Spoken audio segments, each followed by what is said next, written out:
Olá, meus irmãos e irmãs de Ideal Espírita, vocês que nos acompanham aqui na Web Rádio Cristo Consolador de São Paulo, muito obrigado mesmo pela sua companhia. A nossa página Estação da Luz Espírita não tem fins lucrativos. O objetivo é a divulgação da doutrina espírita e é por isso que reunimos aqui esse acervo de matérias espíritas, os livros da codificação, obras suplementares, entrevistas, palestras e outros trabalhos.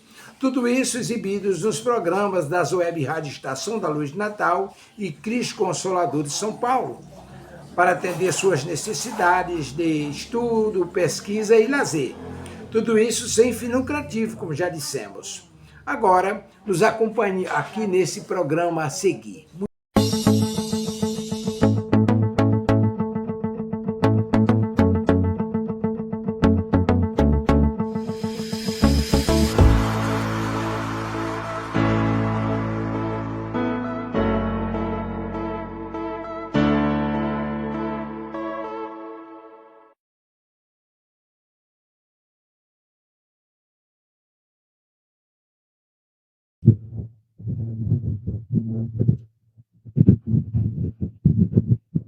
Bom dia, pessoal. Todos bem-vindos. Vamos dar início a mais um estudo, né, no domingo. Hoje é gravado, esse domingo eu não vou poder entrar ao vivo. Aí precisamos usar de novo, né, o recurso da gravação da palestra, da aula. Eu vou fazer uma prece de abertura e aí a gente começa o estudo, tá? Obrigado, Jesus, pela oportunidade dessa reencarnação. Obrigado por estarmos aqui reunidos mais uma vez para estudar a biografia do Chico Xavier. Possamos aprender com ele, possamos meditar a sua vida, a sua história, os seus desafios, sua jornada. E possamos, enfim, também aplicar em nossa vida, em nossa própria jornada evolutiva. Obrigado por tudo. O Senhor continue nos auxiliando, nos protegendo, nos iluminando e nos guiando hoje e sempre.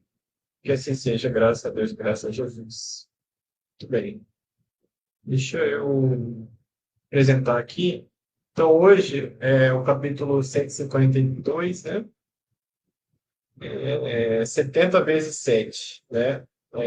Relembrando o Evangelho, né? Jesus fala para a gente quando os discípulos, né, se não me engano, Pedro pergunta quantas vezes nós devemos perdoar, né, uma ofensa, e ele vai responder que era uma tradição judaica que até 7 vezes era permitido, né, uma pessoa errar com você. Então, você poderia perdoá-la até 7 vezes. Era uma tradição judaica antiga.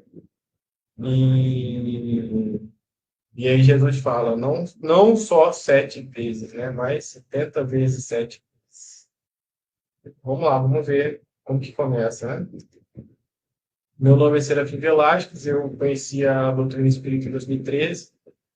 Em 2018 eu passei a estudá-la, né, com mais determinação, com mais foco, com mais interesse em aprender.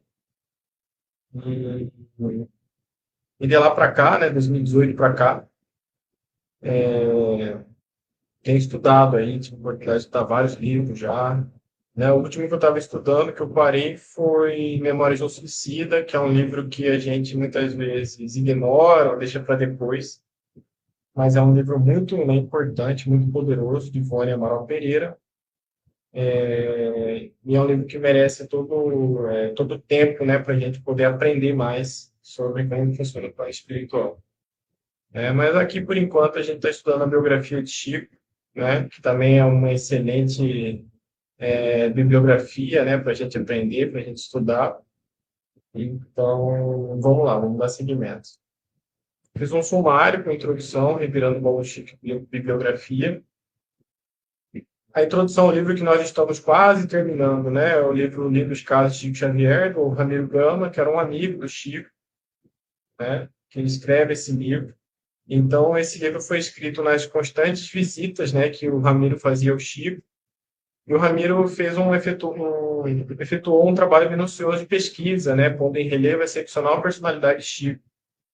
Essa obra contém 170 casos, muitos deles contados pelo próprio médium, relativos ao período de sua infância, né, sua fase adulta e da adolescência.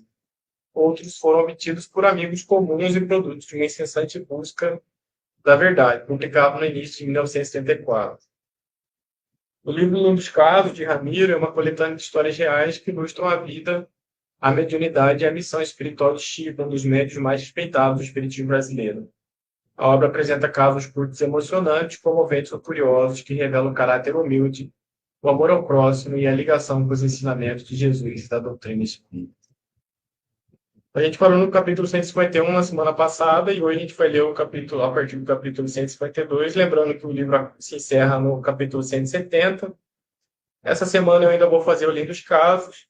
Na semana que vem eu pretendo ver a possibilidade de repente, né, se aproximando do Natal, eu faço um especial de Natal, aí talvez a Antologia Mediúnica do Natal, ou talvez o Boa Nova, né, que fala do nascimento de Jesus. Eu vou fazer alguma coisa desse tipo. Por enquanto, né, como para mim é mais prático, eu já estou mais acostumado a fazer colhendo os casos, mas eu pretendo fazer esse especial de Natal, sim. O projeto era fazer o mês todo de dezembro, né, mas esse primeiro domingo de dezembro eu não vou conseguir, né, surgiu alguns compromissos para mim, e aí eu vou ter que fazer na segunda, né, no segundo domingo, né, no dia 14. Então, ele vai começar da seguinte forma: alguém ouvia de Emmanuel, incorporado no Chico, uma bela lição sobre o perdão. O irmão doutrinado amorosamente retrucava: não, não é possível, eu sou vítima de uma grande injustiça. E não obstante, eu tenho perdoado 70 vezes, 7 vezes, como Jesus nos recomendara. Inspiradamente, o evangelizado, guia de Chico Xavier, Emmanuel, né, terminara a magna lição. Mas Jesus recomendou que perdoássemos, sim, 70 vezes, 7 vezes, mas isto todos os dias, diariamente, sempre, e não vez por outra. O irmão não esperava por esta, abaixou a cabeça e saiu convencido de que precisava lutar consigo mesmo para conseguir perdoar. Não uma vez por outra, mas todos os dias, a todos os momentos, para poder ter um mestre no coração abençoando-lhe os atos. É exatamente. Emmanuel vai trazer para a gente um exemplo vivo, né? Mais para frente, lá no livro Há 2000 anos, a gente tem, né, eu não sei se todos já leram a história, mas é um romance de Emmanuel em que ele sofre uma injustiça, né? Claro que o senador Públio, né, que era a encarnação do Emmanuel, ele tinha lá suas vaidades, seus orgulhos, mas ele sofre uma injustiça tremenda, né?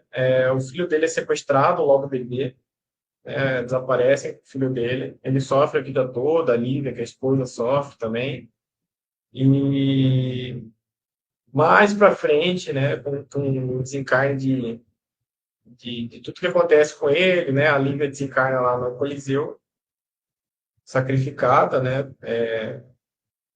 por aqueles festivais, né, aquelas coisas bárbaras que tinham na época, né, de sacrificar as pessoas no Coliseu com as feras, mais com os leões. Ele começa a meditar muito acerca da vida dele, né, e ele mais para o final da vida dele se converte ao cristianismo, né, ele sempre teve muita resistência ao cristianismo e perdoa os seus algozes, né, o rapaz que sequestrou o filho dele, né, que não permitiu que ele criasse o filho dele. Ele até teve a oportunidade de reencontrar com o menino, né, em Jerusalém, de uma forma bem trágica, né? É um livro excelente, eu recomendo todos a lerem ou verem o resumo, né, da história no YouTube. Hoje nós temos essa facilidade, né, mas é um livro excelente. E Emmanuel vai lembrar para a gente, né, a importância de não perdoar 70 vezes, 7 vezes apenas uma vez na vida, mas diariamente. E a gente sabe, pelo nosso momento evolutivo, que a gente ainda está um pouco afastado dessa realidade, né? A gente ainda está caminhando para poder aceitar os 70 vezes, 7 vezes, uma vez na vida, né? Perdoar uma pessoa 70 vezes, 7 vezes, uma vez na vida. Então, imagina perdoar 70 vezes, 7 vezes ao dia, diariamente, uma vez ao dia, né? Então, é um trabalho árduo que a gente ainda está caminhando para poder conseguir, né? Não vou mentir, né? Eu não tenho essa capacidade de perdoar ainda 70 vezes, 7 vezes a pessoa ao dia, né? Talvez na vida eu estou caminhando para isso, né? Mas ao dia é muito difícil, né? Praticamente é relevar, né? Perdoar todas as ofensas que nos são feitas, mas Jesus é um exemplo vivo, né? De que ele de fato fez isso, né? Os amigos que o abandonaram, os inimigos que o crucificaram injustamente, né? Então, todos eles receberam o perdão de Jesus, né? Então, quando a gente se tornar um espírito mais maduro, a gente vai ser como Jesus, né? Vai conseguir ter essa capacidade. Por agora, ainda somos vaidosos, egoístas, orgulhosos, então ainda temos as nossas dificuldades. Mas, como diz Kardec, o importante é o espírita sempre buscar ser melhor, caminhar sempre à frente, né? Reconhecendo que não somos perfeitos ainda, mas buscando essa melhora própria de nós mesmos, né? Através da leitura do Evangelho, né? Através do grupo de estudos do nosso centro espírita, né? Através do nosso estudo familiar, né? O Evangelho no Lar. Então, tudo isso aí são facilitadores que a espiritualidade superior nos trouxe, que nós podemos, pelo menos por enquanto, né, nós podemos usufruir, né? A gente não sabe até quando a gente vai ter permissão de continuar frequentando o centro espírita, né? A gente conhece algumas pessoas idosas que passam a ter dificuldade de locomoção e aí, infelizmente, acabam não conseguindo mais ir e aí continuam fazendo seus estudos em casa, às vezes online, né? Tem alguns centros espíritas que oferecem o estudo online, né? O estudo gravado, o estudo ao vivo, então tudo isso facilita, né? A gente sabe que não é igual, mas é melhor do que ficar sem realizar, fazer esses estudos, de vez em quando, se for possível, né? Mas em alguns casos não é possível comparecer, né, ao centro depois de uma certa idade, de uma determinada situação. E aí, graças a Deus, nós temos a tecnologia, né? Inclusive, nós estamos aqui né, na web rádio, uma rádio online, né? Aproveitar esse momento para pedir para poder fazer a inscrição no canal, né? Poderem curtir o vídeo, se inscrever no canal, acompanhar, né, os outros canais aqui da web rádio, né? E assim a gente vai aos poucos, né, contribuindo, aos poucos crescendo, né, a web rádio e contribuindo, claro, com a divulgação da doutrina espírita, né? Então vamos lá para o próximo capítulo. O Chico foi instado para entrar em certa residência nos arredores de Pedro Leopoldo. Os donos da casa, vivendo vida descuidada, sem oração e sem vigilância, desejavam conversar com o médium. O Chico atendeu-os. Ao entrar, viu sobre a mesa um lindo cacho de bananas maçãs, justamente as que mais gostam. Desejou pelo pensamento que lhe oferecessem uma pelo menos.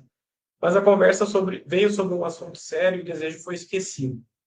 Quando conseguiu atender às consultas dos irmãos visitados, olhou para a porta da rua e viu dois espíritos galhofeiros, e um deles dizia: "Vamos entrar e comer essas bananas." O outro atendeu e ambos entraram.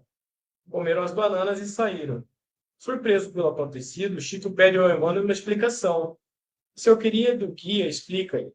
Isso acontece com as casas cujos moradores, seu querido, não oram, cujos moradores não oram e nem vigiam.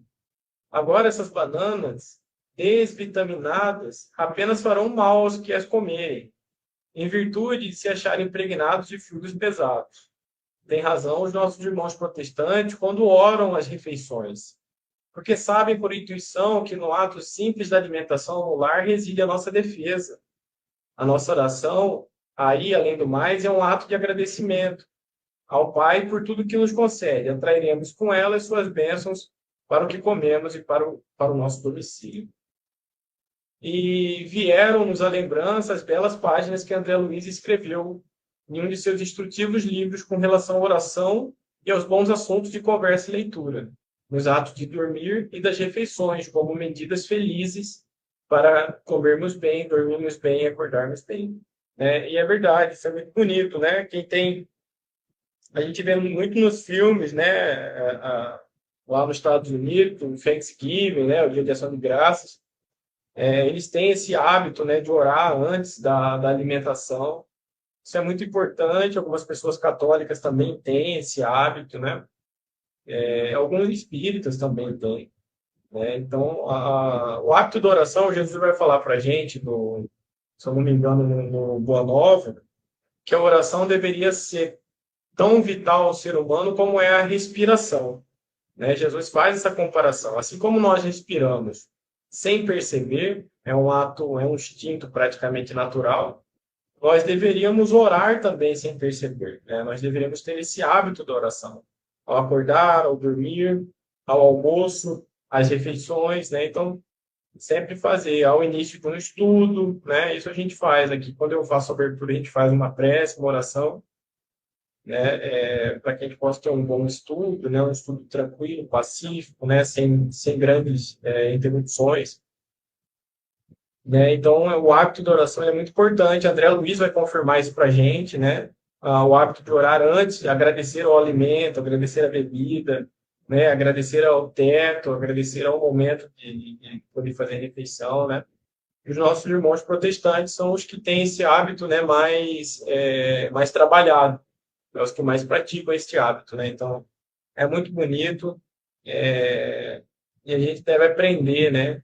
Caso a gente ainda não realize, a gente deve aprender a importância que isso tem, né, na nossa vida, né, na nossa jornada, e com um exemplo vivo e prático, né, de uma família que não era vigilante, né, não tinha essa atenção, né, e tinha comida ali na mesa, e vieram esses irmãos, né, e praticamente roubaram o alimento, né, roubaram ali esse fluido vital que o alimento traz para a gente, né? Então, a importância de orar para defender, né, a nós, os nossos entes queridos, dessa energia, desses fluidos pesados, né, que a gente percebeu. Então, no outro capítulo, ele começa da seguinte forma: no escritório da Fazenda Modelo, quando datilografava uma relação para seu chefe e amigo, Dr. Darwin, sentiu-se mal, Chico. Algo esquisito e inexplicável acontecia com ele. Fazia-o tremer, trazia-lhe tonteiras, apertava-lhe o coração, fazendo-o sentir até falta de ar. Acabou o trabalho e pediu licença ao chefe. Saiu. No caminho, o mal-estar aumentava. E na suposição de que ia morrer, implorou o auxílio de Emmanuel, que lhe diz: caminhe, esforce-se um pouco, pois mais adiante, na curva do caminho, receberá o socorro. Mas a aflição perdurava, e o Chico sentia que não chegaria em casa. Tornou a pedir o auxílio do seu bondoso guia, e este tornou a pedir-lhe que tivesse calma, que esperasse, pois alguns metros à frente receberia o remédio de que estava carecendo. E o caro médium, com muito esforço, caindo e levantando, conseguiu enfim chegar à curva do caminho, quase às portas da cidade. Ao seu encontro veio uma senhora trazendo à cabeça uma bacia cheia de roupa. Vendo o médium, alegra-se, demorada e eternamente, dizendo-lhe: este abraço é por conta do bem que você me fez ontem. Você me deu remédio para o corpo e para a alma, no passe e nos conselhos. O Chico surpreendeu-se, era outro. Seu sofrimento desaparecera. Não sentia mais nada, estava bom de saúde outra vez. Recebera no abraço da irmã, tão cheio de reconhecimento pelo bem que ele fizera na véspera, o remédio de que necessitava. A luz da gratidão afugentará a sombra de uma experimentação. No bem está a nossa defesa, o remédio para todos os nossos males. Que a lição nos sirva, né? O Ramiro conta para a gente. Então, praticar o bem, né? Ter atitudes mais cristãs, né? Sempre refletir: será que essa atitude que eu estou tendo é uma atitude cristã? Será que eu gostaria que fizessem isso comigo? Né? Então, essas reflexões, né, que o cristianismo propõe para a gente, o espiritismo também, nos faz refletir e perceber que nós estamos mudando, porque a mudança ela começa pela reflexão e depois pela atitude, né? Então, a gente percebe a importância, né, de ter essas atitudes voltadas ao bem, ao bem geral, ao bem ao próximo, ao bem a si mesmo, né? Ao bem à sociedade. Então, tudo isso faz a gente refletir, né? O cristianismo, ele é uma conduta de vida, né? O espiritismo também, apesar do Chico falar para a gente, né, que Emmanuel falava, a importância do espiritismo ser levado em consideração como religião, mas o espiritismo é uma filosofia de vida, né? Apesar de ter os três alicerces na ciência, na religião e na filosofia, Emmanuel e Chico defendiam a visão religiosa do espiritismo, o que é real, é verdadeiro, né? Mas, além disso, também a parte filosófica, né, da gente viver o espiritismo, viver o cristianismo que aqui vive, também é muito importante, né, para o nosso atual momento evolutivo. Ainda mais na transição planetária que nós estamos lidando com ela, que estamos vivendo. E aí a gente vai para o próximo capítulo. Assim se chamara na Terra a segunda mãe de Chico Xavier, a criatura amorosa e boa que dissera ao seu noivo, João Cândido: somente me casarei com você se permitir Dona Cidália, né? O nome desse capítulo acho que é Dona Cidália. Por isso que está escrito logo no começo ali, eles se chamaram na Terra segunda mãe de Chico. Somente me casarei com você, né? Foi a proposta dela para o pai do Chico, João Cândido, que somente se casaria com ele se ele permitisse que a juntasse no lar deles para os criarmos os filhos de sua primeira mulher, nossa Santa Irmã Maria João de Deus, aos quais vivem por aí distribuídos e criados ao léu da vida. Né? Então, nesse momento da vida do Chico, como o pai viajava muito, era caixeiro viajante, e não podia ficar com os filhos, né? Porque a mãe tinha falecido, ele foi deixando os filhos serem criados, pessoas relativamente próximas, né? O Chico foi criado por uma madrinha, que a gente sabe que sofreu obsessão, né? Que machucava o Chico, a gente leu lá no começo do livro. Ela dava garfadas no Chico, o Chico chorava, aí ele corria, né? Ele ia orar lá debaixo da árvore, ele encontrava o espírito da mãe dele, o espírito da mãe dele auxiliava ele, pedia para ele ter paciência, né? Que se ele fosse bom, Deus ia mandar um anjo. E o anjo era justamente a dona Maria, a dona Cidália, né? O senhor João Cândido, homem cordato e bom, aqueceu, casou-se e, graças à mãe Cidália, voltaram as aves ao ninho antigo, saudosas, alegres e felizes. Foi essa mãe por vocação, missionária do amor, que ensinou o Chico a orar, que o encaminhou na vida, que lhe orvalhou a alma dorida e pura de ensinamentos cristãos e que realizou com ele e seus demais irmãos, Neuza, Luísa, Lucília, Geralda, Gina, José Raimundo e outros, uma tarefa educacional. Chico era um dos mais velhos, né? Então ele ajudava, né, em casa, não só na questão do sustento, foi um dos primeiros a trabalhar, mas ele também ajudou a criar os irmãos. Posteriormente, quando os irmãos tiveram filhos, né, ou seja, sobrinhos do Chico, Chico também ajudou a cuidar, né? Então o Chico foi aí um grande paizão para a família dele, né? Após o falecimento da mãe, após o falecimento do pai dele, né, e da dona Cidália, ele, né, foi essa figura, né, que concentrava os valores, né, educacionais da família Cândido Xavier. Vamos lá, vamos continuar. Mas o que é bom dura tão pouco. Sua vida foi curta, né, da dona Cidália. Como curtos eram os seus débitos, mas mesmo assim realizou muito, algo que comove. Ela desencarnou, deixando uma funda triste, uma enorme saudade nos corações dos filhos de sua alma.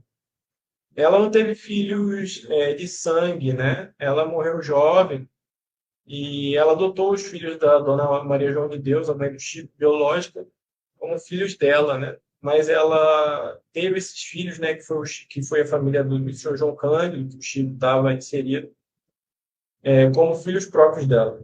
E ela tinha um carinho muito especial pelo Chico, né? Ela percebia que o Chico era diferente, desde criança o Chico já mostrava a mediunidade que ele tinha, né? De comunicação com os espíritos e tudo mais. E a dona Cidália protegeu ele, protegeu a mediunidade dele. A gente sabe que nessa idade é muito importante essa proteção familiar, né? E ela foi essa pessoa, né? Preparada, né? Enviada para aquela missão ali. A segunda mãe, né? Tanto que o Chico brincava que não gostava que chamasse ela de madrasta, mas de boa drasta, né? Ela foi a segunda mãe, de fato, né? Uniu os irmãos do Chico de novo, né? Acabou com o sofrimento do Chico junto à madrinha, né? Então a dona Cidália foi muito importante. Ela, vamos ver, desencarnou, deixando uma enorme saudade nos corações dos filhos de sua alma. Antes chamaram o Chico à beira do seu leito e lhe dissera entre lágrimas e num misto de saudade e consolação: eu sei que eu vou morrer, Chico, meu querido filho, mas antes eu desejo que me prometas uma coisa, que não permitirás que teus irmãos sejam de novo distribuídos, semeados por aí e entregues a terceiros, né? Então, o pedido da dona Cidália, né, para o Chico, e o Chico acabou sendo, né, esse representante, como eu falei, né, dessa base familiar, dessa continuidade familiar da família Cândido Xavier. Desejo que tomes conta da casa, que ajude o teu pai, que vede por todos, como eu fiz. Lá de cima, ajudar-te-ei sob as bênçãos da Divina Mãe, né? A fim de que triunfes da missão grandiosa que tens e que agora vai ser iniciada. O Chico prometeu lhe atender entre saudades e prantos, e em um halo de angelitude, respeito e proteção espiritual, Mãe Cidália desencarnou feliz. Alguns anos passaram, todos viviam no mesmo lugar, numa casinha pobre, cheia de paz, tendo o humilde médium por mentor, amigo e irmão dedicado.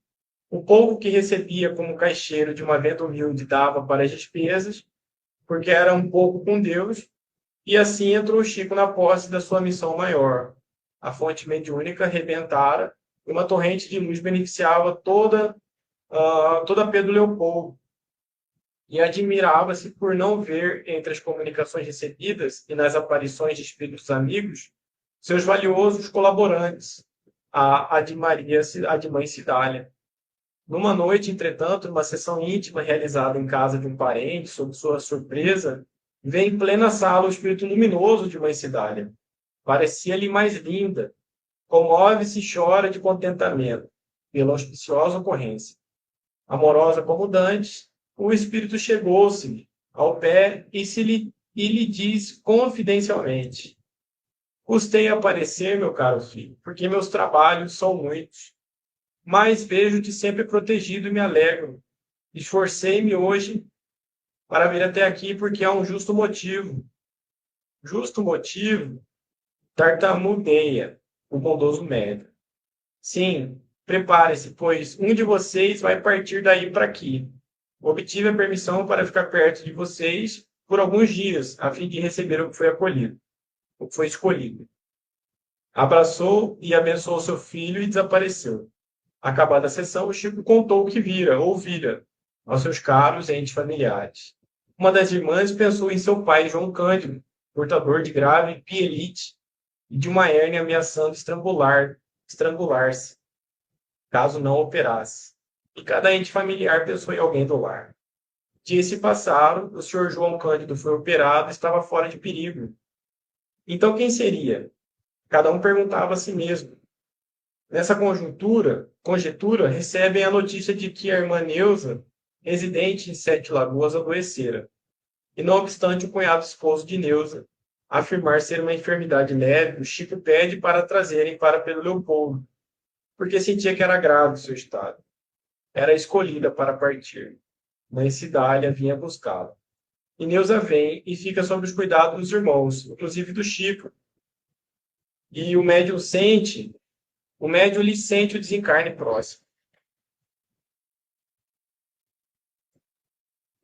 Numa tarde, depois da prece costumeira, feita pelo Chico, sob surpresa dos presentes, pétalas de rosa chovem sobre o leito da enferma. O fenômeno, revelando o mérito de Neuza, seu desencarne iminente, comove a todos e os prepara para o golpe que se avizinhava. E na manhã seguinte, como um pássaro, o espírito de Neuza, esclarecido e bondoso, deixa a gaiola da carne e sobe à espiritualidade do lar maior. Mãe Cidália aparece ao Chico e diz-lhe: foi este o anjo escolhido. Fique em paz. Vou acompanhar a ave libertada e feliz. Adeus. Um parente do Chico nos contou este lindo caso, comovendo-nos. Dá-nos uma bela lição revelando-nos o que espera na hora libertadora, os que sabem viver bem com e por Jesus. Depois, sem nada dizer-nos, foi ao seu quarto e de lá nos trouxe 2 pétalas, já murchas e perfumadas, das que caíram sobre o leito de Neuza. O presente nos emocionou sobremodo e o guardamos na carteira junto ao coração. De quando em quando, junto com a prezada esposa, contemplamos as 2 pétalas e lembramos-nos de Neuza e sentimos-la como uma estrela que ganhou os 5 raios e vive radiante e feliz em um trabalho maior junto à grande estrela que é a Maria Santíssima, na constelação de Jesus.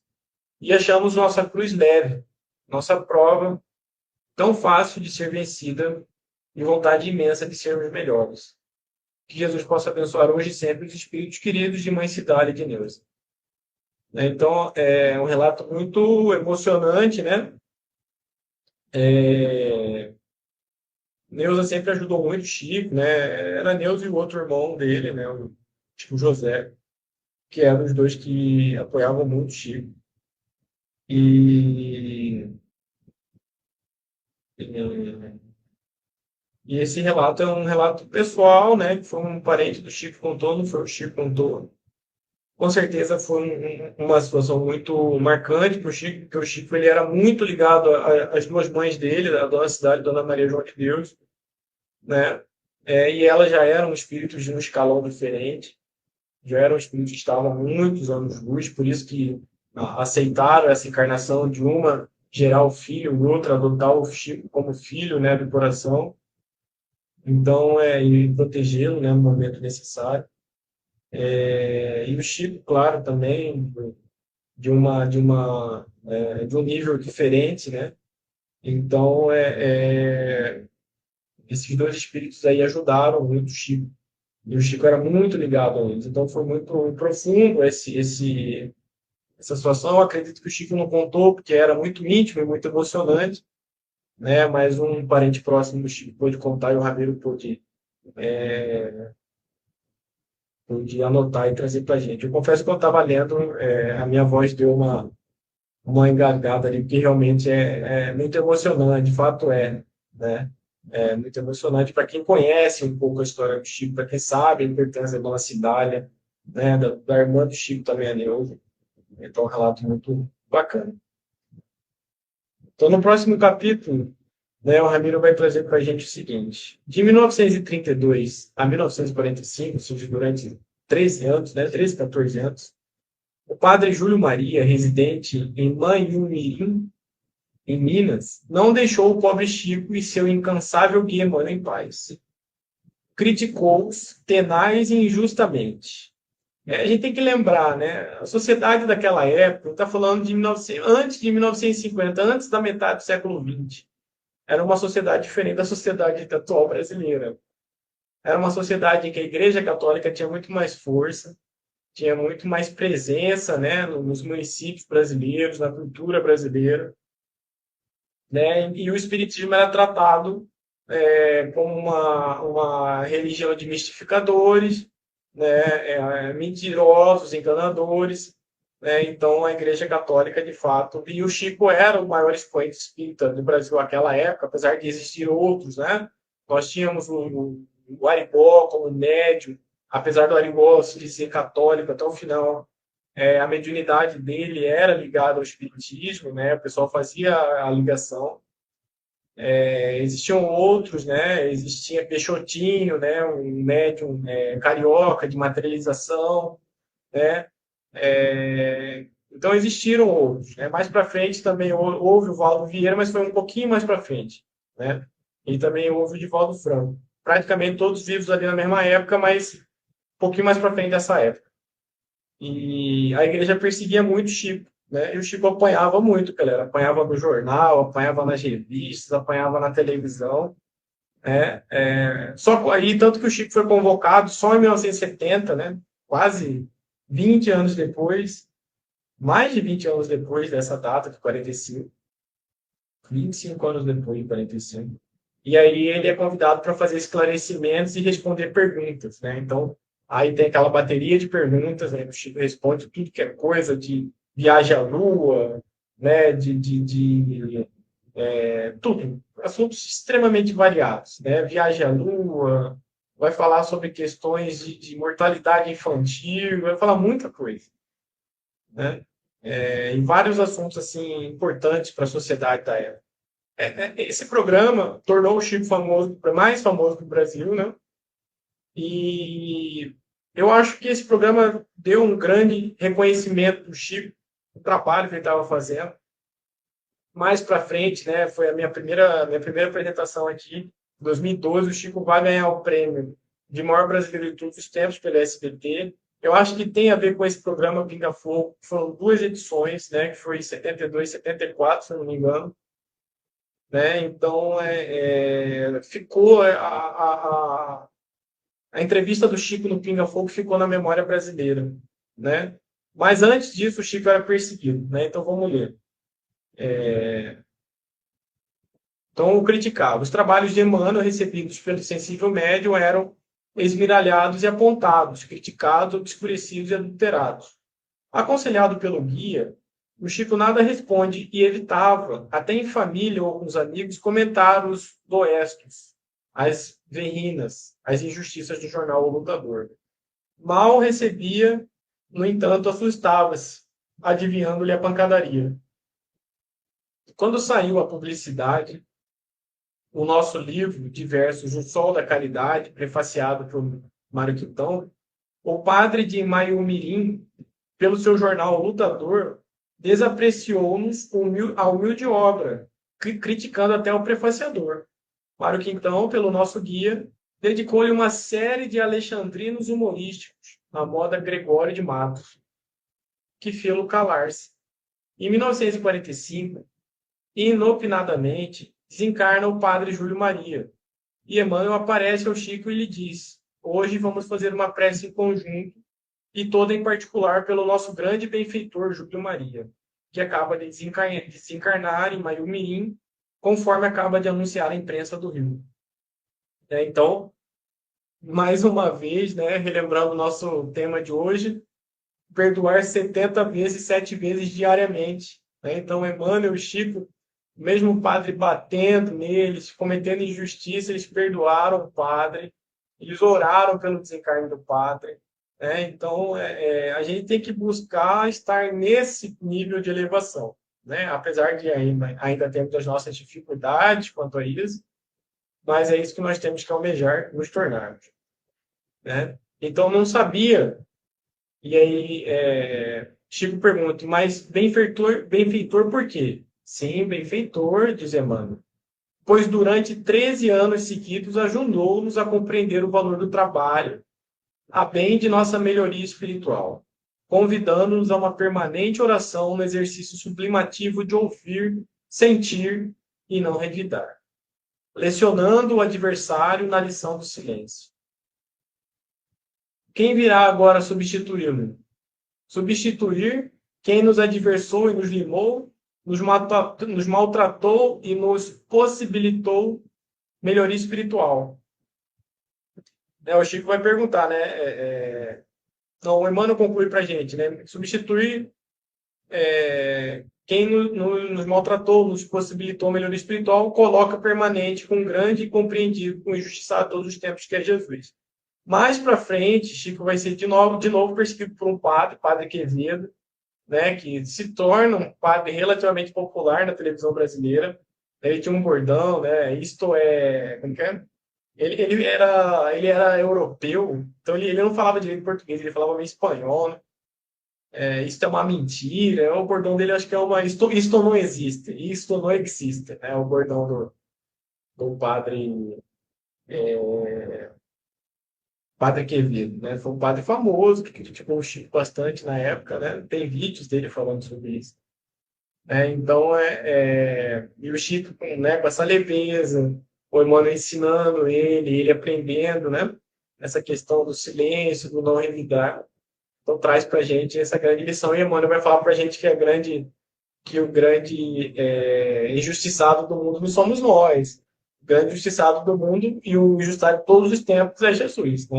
Foi o que cometeu, recebeu, né, a maior injustiça de todos os tempos, O espírito mais puro que pisou na terra foi crucificado injustamente, sem ter cometido nenhum pecado, né? Então, esse aí, com certeza. O que fazem com a gente nada mais é do que elas são lei de ação e reação, né? Um dia fizemos com outras pessoas e Deus, em sua magnanimidade, permite que a gente receba 1% daquilo que a gente recebeu lá atrás, né? Então, é por aí, né? Somos todos espíritos devedores, nada é por acaso, né?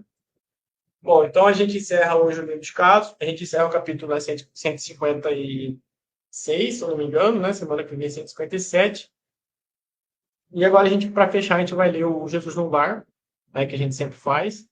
E aí a gente vai encerrar por hoje, tá, pessoal? Tem sido um estudo muito emocionante, né? O, a história da Dona Maria Cidália, né? E também a história do padre Júlio Maria agora, né? São todos grandes aprendizados, né? Depois eu vou fazer uma pausa para o Natal para a gente estudar um pouco o que Chico escreve sobre o Natal, né? Tanto no Boa Nova quanto na Teologia Mediúnica. E aí nós vamos dar continuidade para esse estudo. Em janeiro a gente deve fechar ele, né? No máximo ali em fevereiro. E aí a gente vai para Chico na Intimidade, também um livro do Ramiro Galo, tá? Então vamos lá, no capítulo 42. Dentro da casa, dentro da noite clara, a assembleia familiar em casa de Pedro centralizara-se no exame das dificuldades no trato com as pessoas. Como estender os valores da Boa Nova? Como instalar o mesmo dom e a mesma bênção em mentalidades diversas entre si? Lembrando que essas perguntas foram feitas 2000 anos atrás, mas elas são atualizadas, né? A gente ainda percebe espíritos com evoluções morais e momentos evolutivos diversos. Então, é difícil tocar em determinados assuntos, né? E aí Pedro pergunta, né? Como que a gente vai instalar o dom e a bênção em mentalidades diversas entre si? Fim do longo debate fraternal, em que Jesus se mantivera em pesado silêncio, João perguntou-lhe preocupado, Senhor, que fazer diante da calúnia que nos dilacera o coração? Né? A gente percebeu o Chico recebendo a calúnia no jornal, né, o lutador, e a resposta dele foi um silêncio turbado, ele continuou trabalhando em silêncio. Né? Vamos ver o que Jesus vai responder para a gente. Então, o que fazer diante da calúnia que nos dilacera o coração? Jesus responde, tem piedade do caluniador e trabalha no bem de todos, respondeu o celeste mentor sorrindo. Porque o amor desfaz as trevas do mal, e o serviço destrói a ideia desrespeitosa. Mestre, ajuntou Tiago, filho de Zebedeu. E como agir perante aquele que nos ataca brutalmente? Um homem que se conduz pela violência, acentuou o Cristo bondoso, deve estar louco ou envenenado. Auxiliemo-lo a refazer-se. Senhor, aduzia Judas, mostrando os olhos esfogueados. E quando o homem que nos ofende se reveste de autoridade respeitável, qual seja de um príncipe ou de um sacerdote, com todas as aparências do ordenador consciente e normal? A serpente, ela pode ocultar-se em um ramo de flores, e há vermes que se habituam nos frutos de bela apresentação. O homem de elevada categoria, que se revele violento e cruel, é enfermo ainda assim. Compadece-te dele, porque dorme em um pesadelo de escuras ilusões da qual está constrangido a despertar um dia. Ampara-o como puderes e marcha em teu caminho, agindo na felicidade comum. Mestre, e quando a nossa casa é atormentada por um crime? Como procederei diante daquele que me atraiçoa a confiança, que me desonra o nome, ou me ensanguenta o lar? Apieda-te do delinquente de qualquer classe, elucidou Jesus. E não deseje violar a lei que o próximo te respeitou. Porque o perseguidor e o criminoso, de todas as situações, carrega consigo a abrasadora fogueira. Uma falta não resgata outra falta. E o sangue não lava o sangue. Perdoa e ajuda. O tempo está encarregado de retribuir a cada criatura de acordo com seu esforço. Mestre, atalhou Bartolomeu, que fazer do juiz que nos condena com parcialidade? Tem compaixão dele e continua cooperando no bem de todos os que te servem. Há sempre um juiz mais alto, analisando aqueles que censuram ou amaldiçoam, e além de um horizonte, outros horizontes se desdobram mais dilatados, luminosos. Senhor, indagou Tadeu, Como proceder diante da mulher que amamos quando se entrega às quedas morais? Jesus fitou com brandura e inquiriu por sua vez. Os sofrimentos íntimos que a dilaceram dia e noite não constituirão por si só aflitiva punição? Fez-se balsâmico silêncio no círculo doméstico, e logo ao perceber que os aprendizes haviam cessado as interrogações, o Senhor concluiu: se pretendemos banir os males do mundo, cultivemos o amor que se compadece no serviço que constrói para a felicidade de todos. Ninguém se engane. As horas são inflexíveis instrumentos da lei, que distribui a cada um segundo as suas obras.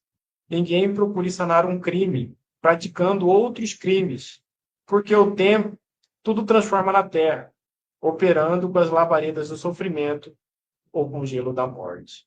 Então, essa é a mensagem de Jesus para a gente, para a gente seguir firme no bem, seguir caminhando, trabalhando o silêncio, para os nossos caluniadores, para os nossos algozes, porque, de certa forma, nós estamos aí restituindo coisas que já fizemos também de errado em outras encarnações, quando ainda éramos ignorantes da lei de Deus. Desculpa essa que não podemos mais dar nesta encarnação, né? Então, Jesus ele é bem claro: sangue não se lava com sangue, a calúnia não se lava com a calúnia. O tempo é o Senhor do mundo, né? Jesus é o nosso mestre, nosso guia e modelo, né? Então, nós temos que aguardar, nós temos que orar por aqueles que nos caluniam, né?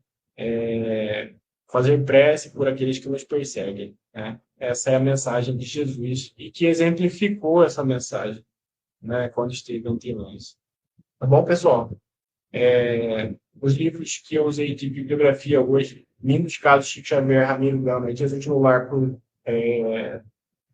Del Luz, né, psicografado por Chico Xavier.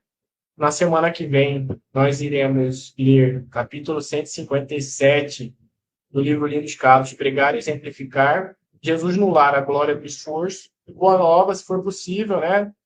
Na verdade, isso aqui é para sequência, né? A negação de Pedro.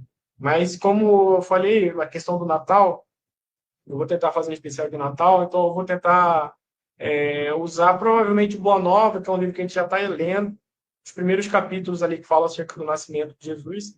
Então deve ser ali capítulo 1 ou 2 ou 3 do Boa Nova, falando acerca do nascimento de Jesus. E depois o Ontologia Mediúnica, tá, pessoal? E aí a gente dá sequência em janeiro, tá? Muito obrigado por tudo. Muito obrigado pela presença de vocês. Pedindo desculpa, a gente tem uma vida pessoal, né, uma vida profissional, e às vezes essa vida acaba não permitindo que a gente possa entrar ao vivo no horário que a gente está acostumado a entrar, né? Então eu peço desculpa por isso, mas eu acredito que nos próximos domingos vou estar livre até o final do ano, e no começo do ano, um ou outro domingo no máximo, mas a gente tem o recurso da gravação para a gente poder estudar, se comunicar, não perder o hábito, né? De estudar junto, de aprender junto, porque eu acho que, eu pessoalmente, acho que eu sou o que mais estou recebendo nesse estudo, eu sou o que mais está ganhando, eu sou o que mais está aprendendo, né?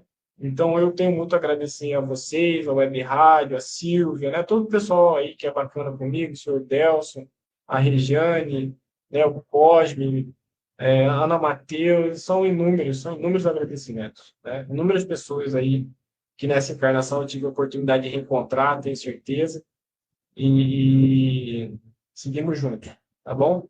E todos aqueles que me ouvem também, né, muito grato, alguns não se manifestam, mas eu sei que me escutam, e eu agradeço bastante, tá bom, pessoal? Então, um beijo, um abraço para todos, um excelente final de domingo, um excelente início de semana, e o ano está acabando, né, pessoal? Natal está chegando, dezembro, é isso aí. 2025 foi um ano muito bacana, foi um ano desafiador, né? Mas, ao mesmo tempo, um ano muito especial. Acredito que 2026 também vai ser um ano muito especial, né? E é isso aí. Sigamos com fé, com esperança, com amor, com caridade, com humildade. Bom, então, até semana que vem. Tchau, tchau.